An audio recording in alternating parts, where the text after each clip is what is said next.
देखिए, ये इंडस्ट्री में दम है, ये इंडस्ट्री तेज़ी से बढ़ रही है, भारत का भविष्य है, बशर्ते आपको ये पहले बिना जानकारी के इस इंडस्ट्री में नहीं आना चाहिए। इस पूरी इंडस्ट्री में जानकारी और ट्रेनिंग ही इसका आधार है।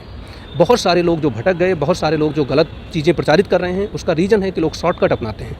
लाइफ में कोई शॉर्टकट नहीं है और ख़ास करके इस इंडस्ट्री में तो कोई शॉर्टकट नहीं है।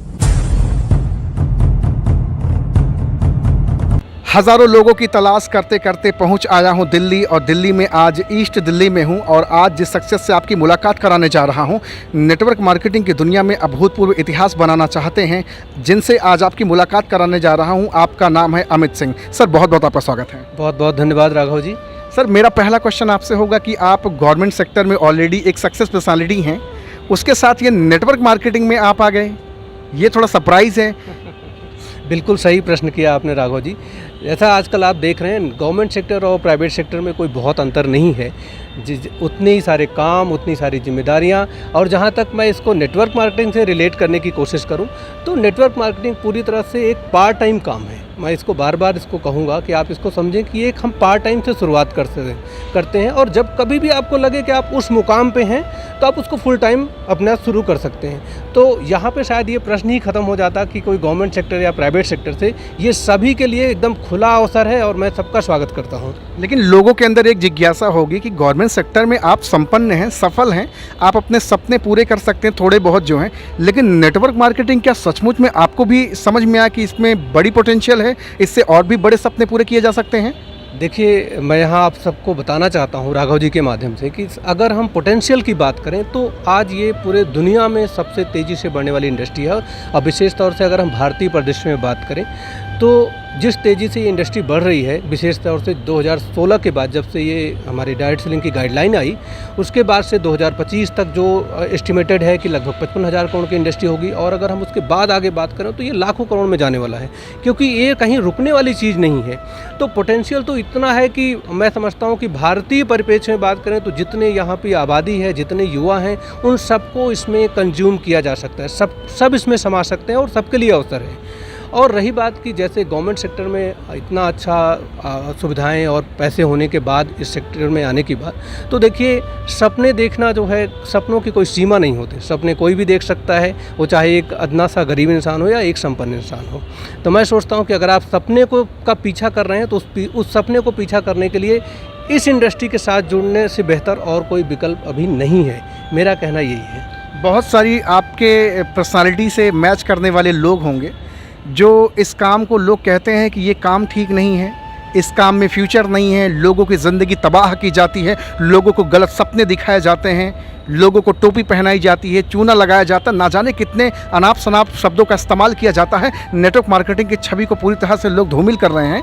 आप गवर्नमेंट सेक्टर में होकर के नेटवर्क मार्केटिंग में आए हैं, आज आप जनमानस को क्या संदेश और पैगाम देना चाहेंगे? देखिए, इस बात से मैं इनकार नहीं करता कि जैसा समाज में भ्रांतियाँ फैली हैं कि बहुत सारे लोगों ने बहुत सारे लोगों को गलत जानकारी दी, भ्रामक जानकारी दी, उनको मिसयूज़ किया। मैं बस इतना ही कहना चाहूँगा। तो उसका एक बड़ा कारण रहा कि अगर आप इतिहास देखें तो भारत में डायरेक्ट सेलिंग लगभग 25 साल पहले शुरू हुई। कुछ विदेशी कंपनियों ने शुरुआत की और फिर बहुत सारी अपनी भारतीय कंपनियां भी इस उद्योग में आ गई हैं। ये आज के समय में पूरी एक इंडस्ट्री है, इसको सरकार रिकॉग्नाइज करती है, लेकिन थोड़ा सा देरी हुई, कुछ सरकारी स्तर पे, कुछ और स्तरों पे की गाइडलाइन देर से आई। तो बहुत सारे जो बुरे लोग हैं समाज में, उनको एक मौका मिला अपने तरीके से इस इंडस्ट्री को चलाने का। तो आपको पता है, समाज में सब अच्छे नहीं होते, कुछ बुरे भी होते हैं। तो शायद कुछ बुरे लोगों ने इस चीज़ को गलत तरीके से दिखाया, गलत तरीके से प्रचारित किया, जिससे बहुत सारे लोगों का, मतलब मैं कहना चाहूँगा, बहुत सारे लोगों का नुकसान हुआ, चाहे फाइनेंशियली चाहे और भी टर्म्स में। तो उस वजह से एक समाज में गलत इमेज बनी इस पूरे इंडस्ट्री की। लेकिन जब से सरकार ने इस पे ध्यान दिया और कुछ अच्छे लोगों ने इसको जुनून की तरह और अच्छी भावना के साथ काम किया, तो सरकार भी को मजबूर होना पड़ा। सरकार ने भी इस पे गाइडलाइन बनाई, बहुत सारे लोगों ने मेहनत की, और आज उसका हम परिणाम देख रहे हैं कि ये इंडस्ट्री 2016 के बाद तेज़ी से ग्रो कर रही है। और सारी बड़ी बड़ी रिसर्च, सारी कंपनियाँ कह रही हैं कि ये इंडस्ट्री भारत का भविष्य है। एक सवाल आपसे करना चाहूँगा, क्या नेटवर्क मार्केटिंग की छवि को बेहतर बनाया जा सकता है, और अगर बेहतर बनाया जा सकता है तो उसमें हमारी आपकी भूमिका क्या होगी? देखिए राघव जी, मैं पूरी तरह से आशान्वित हूँ और 200% आशान्वित हूँ कि इसकी छवि को सुधारा जा सकता है, और उसके लिए कोई भी प्रयास छोटा नहीं है। आप जो प्रयास कर रहे हैं, आपका भी प्रयास उतना ही महत्वपूर्ण है जितना मेरा है, या कोई भी इस इंडस्ट्री में काम कर रहा है, बशर्ते उसकी भावना अच्छी हो। मैं यहाँ पे एक बात कहूँगा, इस पूरी इंडस्ट्री का आधार ही है, जैसे हम बहुत सारा स्पिरिचुअल या आध्यात्मिक चीज़ें सुनते हैं कि सबका भला, मतलब जब तक आप सबके भले की बात नहीं कर सकते तब तक ना इंडस्ट्री बढ़ सकती है, ना आप बढ़ सकते हैं, ना कोई और बढ़ सकता है। और एक इंग्लिश में आप इसको देखें तो विन विन सिचुएशन। आज पूरी दुनिया में केवल विन लूज़ की सिचुएशन, कि आप किसी को लूज़ करोगे, किसी को हराओगे तभी आप जीतोगे। जबकि इस इंडस्ट्री में आप देखेंगे, जब तक आप किसी को नहीं किसी को जिताओगे नहीं तो आप भी नहीं जीतोगे। तो जो इसका सूत्र वाक्य है, जो इसका मोटिव है, अगर आप उसको मानते हैं, उस नियम पे चलते हैं, तो निश्चित है ये इंडस्ट्री सबके लिए वरदान है। इस इंडस्ट्री में बहुत सारे चुटपुटिया लोग आते हैं, अपनी छोटी मोटी सस्ती मस्ती कंपनी खोल करके लोगों की ज़िंदगी बदलने की बात करते हैं, आसान सा प्लान लेकर के आते हैं और 2-4-5 महीने में लोग गायब हो जाते हैं। उनकी वजह से नेटवर्क मार्केटिंग पर जो असर पड़ता है, उसके बारे में आप क्या कहना चाहेंगे? बिल्कुल राघव जी, मैं आपकी बात को इनकार नहीं कर सकता और सहमत हूँ कि भारत में आज के समय में जहाँ तक मैं समझ रहा हूँ लगभग 500 कंपनियाँ डायरेक्ट सेलिंग में काम कर रही हैं, शायद उससे भी ज़्यादा, ये आंकड़ा कुछ आगे पीछे हो सकता है। तो देखिए, इतने बड़े आंकड़ा में सभी लोग तो सच नहीं हैं, ये फैक्ट है। हाँ, लेकिन कुछ उसमें नियम की कमियाँ, कुछ लोगों चूँकि लोग, देखिए आप अगर भारतीय समाज को देखते हैं तो अधिकांश युवा हैं, सारे आंकड़े कहते हैं कि युवाओं का देश है। युवा कहीं ना कहीं अपनी एनर्जी को लगाना चाहता है, वो चाहता है कि अच्छा काम करे। देखिए, बहुसंख्यक आबादी पूरी दुनिया में चाहती है कि अच्छा काम करे, गलत काम करने वालों की संख्या हमेशा मुट्ठियों में होती, उंगलियों में आप गिन सकते हैं, लेकिन चूँकि वो इतना बड़ा अपना ऑरा बना लेते हैं कि वही सब जगह दिखने लगता है। तो जो भारतीय प्रदेश है, वहाँ पे सचमुच इस तरह के रोज़गार की बहुत ज़रूरत है और उसी का फ़ायदा उठा के बहुत सारे बुरे लोग, बहुत सारी गलत कंपनियाँ इस इंडस्ट्री में आती हैं, बदनाम करती हैं और वो शायद चंद पैसे के लालच में लोगों को लूट के चली जाती हैं। सरकार, देखिए, मैं पूरी तरह आशान्वित हूँ कि सरकार इस पे प्रयास कर रही हैं, कानून बने हैं। अभी दिसंबर 2021 में गाइडलाइन के अनुसार नए नियम आ गए हैं। तो अभी आप भविष्य देखेंगे कि जो नियम फॉलो करेगा वही रहेगा और वही जीतेगा। और निश्चित है इसमें सरकार जीतेगी, लोग जीतेंगे और बुरे लोग बाहर जाएंगे। बस समय की बात है। कभी कभी हम धैर्य इसलिए खोते हैं कि ये समय थोड़ा लंबा होने लगता है। नेटवर्क मार्केटिंग के अंदर बहुत सारे भाई 2-4-5 महीना 10 महीना बड़ी शिद्दत के साथ, पता नहीं वो मोटिवेशन में काम करते हैं कि एजुकेशन में काम करते हैं, लेकिन कुछ समय बाद वो बैठ जाते हैं घर पर और एक चीज़ कहते हैं कि इसमें कुछ होता हुआ नहीं, मेरा पैसा डूब गया, मेरे अपलाइन में मेरे साथ जास्ती कर दी, मुझे धोखा दे दिया। वो अपनी गलती कभी नहीं एक्सेप्ट करते कि मैं नहीं कर पाया या मैं नहीं सफल हो पाया। वो कंपनियों पे या तो दोषारोपण लगाते हैं या तो अपलाइन को दोषारोपण लगाते हैं। देखिए राघव जी, पहली बात तो मैं एक प्रश्न का, इस पॉइंट का जवाब दूंगा जो आपने पूछा कि अपलाइन उन्हें गलत जानकारी देते हैं। पूरी इंडस्ट्री में शायद बहुत ही 0.1% कोई अपलाइन हो जो अपने डाउनलाइन को गलत जानकारी देगा। मैं इससे सहमत नहीं हूँ। और रही बात कि जो लोग जाके बदनाम करते हैं, वो कई बार उनकी व्यक्तिगत चॉइस होती है कि आप उस इंडस्ट्री में रहे नहीं और आपने जो है बिना जानकारी के जो है चीज़ें इकट्ठा की, आपने दिमाग में भरा और बाद में उसको कूड़े की तरह यूज़ कर रहे हैं। तो ये देखिए, मैं सभी को ये कहना चाहता हूँ जो इस तरह का आरोप लगा रहे हैं, या तो आप अपना पहले ज्ञान बढ़ाइए, आप अपने उस चीज़ को समझिए कि क्या एग्जैक्टली क्या सोच के आए थे, क्या आपको बताया गया और क्या हुआ आपके साथ। तब शायद अगर आप सोचोगे तो बहुत कम ही लोग मिलेंगे जो इस तरह की बात कर पाएँ। फिर भी अगर वो लोग कहते हैं तो उन्हें फिर से एनालिसिस करने की ज़रूरत है, क्योंकि उन्होंने ज्ञान नहीं प्राप्त किया, उनके पास नॉलेज नहीं है। उन्होंने कुछ और देखा, किसी दूसरे की नज़रों से चश्मा लगा के सपना देखा और उसको आप सोचते हो कि मैं उसमें फिट हो रहा हूँ। ऐसा कभी नहीं होता। ये पूरी तरह से बहुत मेहनत करने वाली इंडस्ट्री है। कोई यहाँ पे सपने बेचने या कुछ ऐसी बात नहीं हो रही है। आप मेहनत करेंगे तभी सफल होंगे, यही इस इंडस्ट्री का मूल मंत्र है। अगर जो लोग इसको समझते हैं कि अभी हम प्लान दिखा के या जो है 4 दिन या 4 महीने बाद हमारे यहाँ जगुआर आएगी, हम ये बना लेंगे, वो कर लेंगे, देखिए एक तरह से आप उस इमेज को बस आप सपने की तरह देखने लगते हैं, इसलिए आपको लगता है कि ये बहुत आसान है। जब आप हकीकत में जाएंगे, हकीकत बिल्कुल अलग होती है और हकीकत उतनी अलग है, उतनी सही है और आपको उसी तरीके से बताया जाता है, बशर्ते आप उसको उस नज़रिए से देखने की कोशिश करें। क्योंकि आपका नज़रिया गलत होता है, आप उस विज़न को नहीं समझ पाते, इसलिए आप जल्दी भटक जाते हैं और आपको 2-3-4 महीने बाद ही लगने लगता है कि मैं गलत जगह हूँ या मुझे चीट किया गया है। आज के नौजवान भाई बहनों को आप क्या प्रेफर करेंगे? उनको आप जॉब की ओर ले जाना चाहेंगे या फिर नेटवर्क मार्केटिंग की ओर सलाह देंगे जाने के लिए? देखिए सभी मैं इस मामले में थोड़ा अलग विचार रखता हूँ कि सभी का व्यक्तिगत मामला है ये। मैं किसी को ऐसे नहीं कह सकता कि आप एग्जैक्टली ये करें, आप एग्जैक्टली ये करें। लेकिन आपका क्या सुझाव होगा? सुझाव क्या होगा जी, आपका? मैं अगर सुझाव देना चाहूँ अपने दोस्तों को, अपने साथियों को, तो देखिए ये इंडस्ट्री में दम है, ये इंडस्ट्री तेज़ी से बढ़ रही है, भारत का भविष्य है। बशर्ते आपको ये पहले बिना जानकारी के इस इंडस्ट्री में नहीं आना चाहिए। इस पूरी इंडस्ट्री में जानकारी और ट्रेनिंग ही इसका आधार है। बहुत सारे लोग जो भटक गए, बहुत सारे लोग जो गलत चीज़ें प्रचारित कर रहे हैं, उसका रीज़न है कि लोग शॉर्टकट अपनाते हैं। लाइफ में कोई शॉर्टकट नहीं है और ख़ास करके इस इंडस्ट्री में तो कोई शॉर्टकट नहीं है। अगर आप नियम का पालन नहीं करेंगे, आप अपने को नॉलेजफुल नहीं बनाएंगे, आप ट्रेनिंग नहीं करेंगे, ट्रेनिंग नहीं लेंगे, आप अपडेट नहीं रखेंगे, चीज़ें बदल रही हैं, आप अपनी इन्फॉर्मेशन बढ़ाइए, क्योंकि आज इन्फॉर्मेशन का एज है। आप अपने को जितना इन्फॉर्मेशन से स्ट्रॉन्ग बनाएंगे उतना ही आपकी वैल्यू होगी। और ये पूरी इंडस्ट्री फेस वैल्यू पे है। आप जिससे बात करते हैं वो आपको जानता है, कंपनी को बाद में। तो मैं सभी अपने युवाओं को, सभी लीडर्स को या सभी जो भी इस इंडस्ट्री में आने की इच्छा रखते हैं, पहले आप अपने को ग्रूम करिए। जब आप में दम होगा ना तो टीम आपको फॉलो करती है।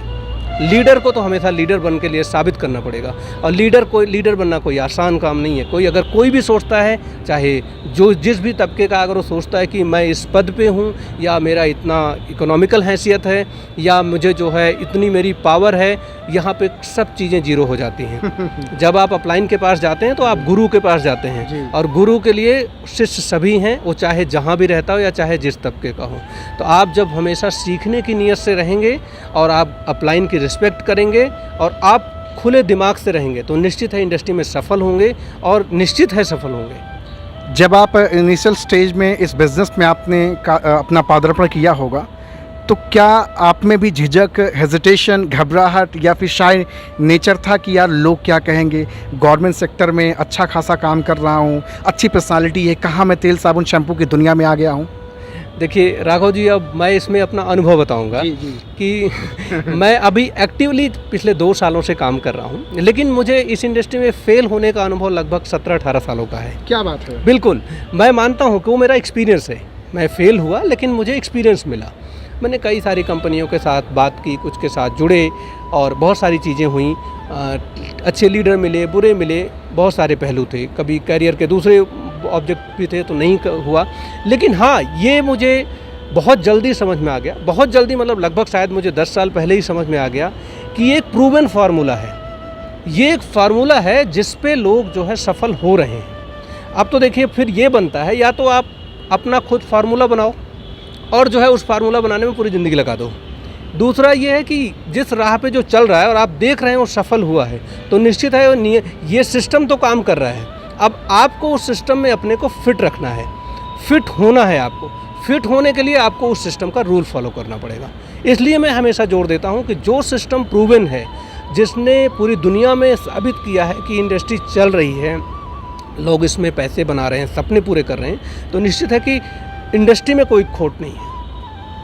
आपको तय करना है कि आप कैसे अपने को उसमें फिट कर रहे हैं। फिट करना मीन्स आपकी नॉलेज, आपकी ट्रेनिंग, आपका अपलाइन के प्रति विश्वास, कंपनी के प्रति विश्वास और अपने बिजनेस के प्रति रिस्पेक्ट, प्राउड। बहुत बार ऐसा होता है, जैसा आप कहते हैं कि लोग कई बार बता नहीं पाते कि हम क्या कर रहे हैं और क्यों कर रहे हैं। जब तक देखिए आप अपने आप को जस्टिफाई नहीं करेंगे तब तक कोई और जस्टिफाई नहीं करेगा, और वो बातें तभी आप किसी को कह पाएंगे जब आप खुद अपने आप में कॉन्फिडेंस होगा और आप अपने को जस्टिफाई कर पाते हैं कि हाँ मैं बिल्कुल सही जगह हूँ और ये बिल्कुल सही चीज़ है जिसको मैं कर रहा हूँ। तो भैया आप देख रहे हैं, आज मैं अमित सिंह सर से बातचीत कर रहा हूँ और सर ज़बरदस्त तरीके से एजुकेट कर रहे हैं। 17-18 सालों का तजुर्बा है, फेलियर के कई बार मुहाने पे गए, लेकिन फिर भी बिलीफ सिस्टम इतना स्ट्रांग है कि आज पिछले 2 साल से लगातार सिस्टम में अडॉप्ट करा के अपने आप को बेहतर जीवन बना रहे हैं। और सर से अगर आप एसोसिएट होना चाहते हैं, हिंदुस्तान के कोने कोने से बहुत सारे लोग आपको देख रहे हैं, बहुत सारे लोग आपकी जैसी पर्सनालिटी से जुड़ना भी चाहेंगे, क्योंकि कहीं ना कहीं आप लोगों के लिए एक मार्गदर्शक हैं, एक पथ प्रदर्शक हैं, एक इंस्पिरेशन है। आपके माध्यम से कईयों की ज़िंदगी बदल सकती है और मेरे ख्याल से लगता है कईयों की ज़िंदगी बदलने ढालने का उस ईश्वर ने आपको मौका दिया है नेटवर्क मार्केटिंग में, क्या संदेश रहेगा आपका उनके लिए? बिल्कुल राघव जी, मैं इसको एक अवसर मानता हूँ। जैसा आप कहते हैं कि बहुत सारे लोग शायद मुझसे इंस्पायर हों या फिर मेरी बातें सुनें, मैं भी समझता हूँ कि अगर मैं इस दुनिया में हूँ और अगर मैं अपनी बातों से, अपने काम से, अपने व्यवहार से अगर किसी के लिए कुछ कर सकता हूँ तो सचमुच वो एक गॉड गिफ्ट है। भगवान ने मुझे दिया, अब मैं उसको किसी और को दे रहा हूँ। मैं एक माध्यम हूँ और मुझे बहुत अच्छा लगेगा कि अगर लोग जो है मुझसे जुड़ के या मेरी बातों को समझते हैं कि ये सच है, और लेकिन फिर भी मैं कहूँगा एक बार आप अपने स्तर पे उसको परखिए कि जो मैं कह रहा हूँ अगर वो सही है तो आप ज़रूर इस इंडस्ट्री में आइए। और मेरा दावा है कि कोई भी इस इंडस्ट्री में सफल हो सकता है। कोई यहाँ पे ना स्टेटस है, ना कोई डिस्क्रिमिनेशन है किसी भी स्तर का। कोई भी इस इंडस्ट्री में आके सफल हो सकता है। इस इंडस्ट्री का थंब रूल है। और बस ये याद रखिए कि विन विन सिचुएशन वाला ये फार्मूला यहाँ काम करता है। जब हम दूसरे को सफल करेंगे तभी हम सफल होंगे। यहाँ पे कभी आप इस नीयत से मत आइए कि हम किसी का नुकसान करेंगे तब भला होगा। भला तभी होगा जब सबका होगा, और उस सब में सबसे पहले आप शामिल होंगे। ये आपको मानना पड़ेगा। तो भैया आज देख रहे हैं, आज हमारी बातचीत हो रही है अमित सिंह सर से।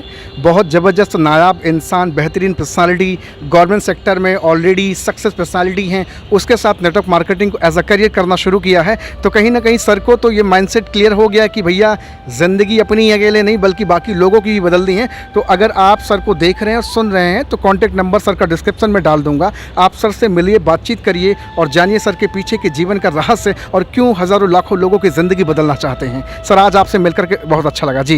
मैं राघव जी के इस मिशन के बारे में बोलना चाहता हूँ। देखिए, राघव जी ने हमें ढूंढा, लेकिन मैं सोचता हूँ कि अगर राघव जी ना होते तो हम ही ना होते। क्योंकि जिस तरीके से समाज में सूचनाओं के लेकर भ्रांतियाँ फैली हुई हैं, आज हमारे पास सूचनाओं का महासागर है। शायद महासागर शब्द भी छोटा पड़ जाए आज के समय में सूचनाओं को लेके, और उसमें इतनी भ्रांतियाँ, इतनी चीज़ें फैली हैं कि एक कोई भी इंसान कंफ्यूज हो सकता है। राघव जी ने इतने यंग एज में ये बीड़ा उठाया है कि इस इंडस्ट्री में आप ऐसे लोगों को ढूंढ रहे हैं या युवाओं की आवाज़ बनने की कोशिश कर रहे हैं, जो वास्तव में मैं मानता हूं कि अगर आज आज़ादी का अमृत महोत्सव चल रहा है, सरकार भी चाहती है कि युवा कुछ और विकल्प ढूंढें और जो है अवसर तलाश किए जाएं भारत में। ये इस तरह का भी अवसर है कि लोग जो है आएँ, अलग अवसर खोजें, लोगों को रोज़गार दें, रोज़गार बनाएं। क्योंकि अब हर जगह बात होती है कि आप रोज़गार सृजन करें, और ये एक ऐसा माध्यम है जिससे आप बहुत सारे रोज़गार सृजन कर सकते हैं। और आप जो एक मीडिया के माध्यम से प्रचार कर रहे हैं राघव जी, ये वास्तव में एक नींव का पत्थर है। मैं आप भविष्य बताता हूँ इस इंडस्ट्री का। शायद 10 साल बाद हम इस चीज़ को गौर करेंगे, आपकी उपलब्धियों को देखा जाएगा। तो आप जो प्राइमरी स्टेज पे इतना बड़ा काम कर रहे हैं ना, कि ऐसे ऐसे ज़मीन से जुड़े लोगों को ढूंढ के आ रहे हैं, हम जैसे लोगों को आप सड़क से ढूंढ के ले आए, कि हम लोगों को अभी बहुत छोटे लोग हैं इंडस्ट्री में, बहुत बड़े बड़े लोग इस इंडस्ट्री में डटे पड़े हैं जो हमसे भी ज़्यादा मेहनत कर रहे हैं। हम लोग तो शायद उनकी तुलना में कम ही कर पा रहे हैं। तो ये जो आपका प्रयास है ना, निश्चित है इस इंडस्ट्री के भविष्य को और संवारेगा, और आपकी ज़रूरत हमेशा बनी रहेगी। मैं आपको कहूँगा कि इस अभियान को आगे बढ़ाइए और कभी रुकिए मत। Thank you very much. अब हमेशा इसकी ज़रूरत है। बिल्कुल सर, बिल्कुल। Thank you very much sir, बहुत अच्छा लगा।